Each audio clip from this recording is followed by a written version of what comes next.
Sholat, tapi pikiran melayang. Begini jawaban Rasulullah yang menggetarkan hati. Pada suatu majelis Rasulullah, suasana terasa begitu tenang. Para sahabat duduk melingkar menyimak setiap perkataan beliau dengan penuh perhatian. Namun, di antara mereka, ada seorang sahabat yang tampak gelisah. Jemarinya saling menggenggam, matanya menunduk, dan napasnya terasa berat. Setelah beberapa saat ragu, ia akhirnya mengangkat wajah dan berkata dengan suara lirih, "Wahai Rasulullah, aku ingin bertanya, tetapi aku khawatir pertanyaanku ini akan membuatku semakin malu di hadapan Allah." Rasulullah pun tersenyum lembut, menatapnya penuh kasih sayang. "Katakanlah, wahai saudaraku, tidak ada pertanyaan yang membuat seseorang hina jika ia bertanya untuk mencari kebaikan."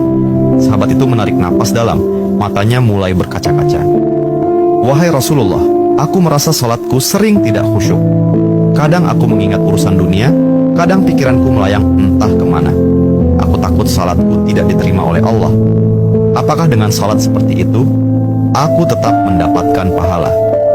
Suasana majelis seketika menjadi hening. Para sahabat lainnya ikut menunduk, merasakan kegelisahan yang sama. Mereka tahu betapa beratnya pertanyaan itu. Namun, yang terjadi setelahnya benar-benar di luar dugaan. Rasulullah tidak langsung menjawab. Beliau menatap sahabat itu dengan penuh kelembutan. Lalu tiba-tiba air mata mulai membasahi pipi beliau. Para sahabat terkejut. Mereka jarang melihat Rasulullah menangis dalam situasi seperti ini. Dengan suara bergetar, beliau berkata, "Demi zat yang jiwaku berada di tangannya, sungguh setan tidak akan pernah berhenti berusaha mencuri bagian dari sholat seorang hamba hingga ia teralihkan. Tetapi ketahuilah, Allah tetap melihat usahamu." Rasulullah menarik napas dalam, lalu melanjutkan, "Wahai saudaraku, jika engkau meninggalkan salat hanya karena takut tidak khusyuk, maka setan akan menang. Tetapi jika engkau tetap berusaha salat meski pikiranmu teralihkan, ketahuilah bahwa setiap kali engkau berusaha kembali kepada Allah dalam salatmu, saat itulah Allah menyambutmu." Mendengar itu, sahabat tersebut tak mampu menahan tangis. Begitu pula para sahabat lainnya.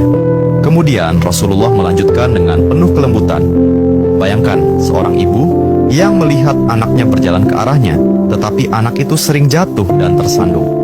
Apakah sang ibu akan marah? Tidak. Ia justru akan berlari menghampirinya, mengangkatnya, dan mendekapnya erat. Itulah Allah. Ia lebih penyayang daripada seorang ibu kepada anaknya. Selama engkau terus kembali, Allah akan selalu menerimamu." Air mata mengalir di pipi sahabat itu. Kata-kata Rasulullah begitu menusuk hatinya. Sejak hari itu, ia tidak lagi putus asa dalam sholatnya. Ia tetap berusaha khusyuk, dan setiap kali pikirannya melayang, ia mengingat nasihat Rasulullah. "Setiap kali engkau berusaha kembali, saat itulah Allah menyambutmu." Jangan pernah berhenti. Berusaha. Jika kisah ini membuka wawasan kita, yuk berbagi. Biar banyak yang tercerahkan. Setiap satu kebaikan dibalas Allah 10 kali kebaikan. Barakallah forever. Amin ya Rabbal Alamin ya Mujibasailin.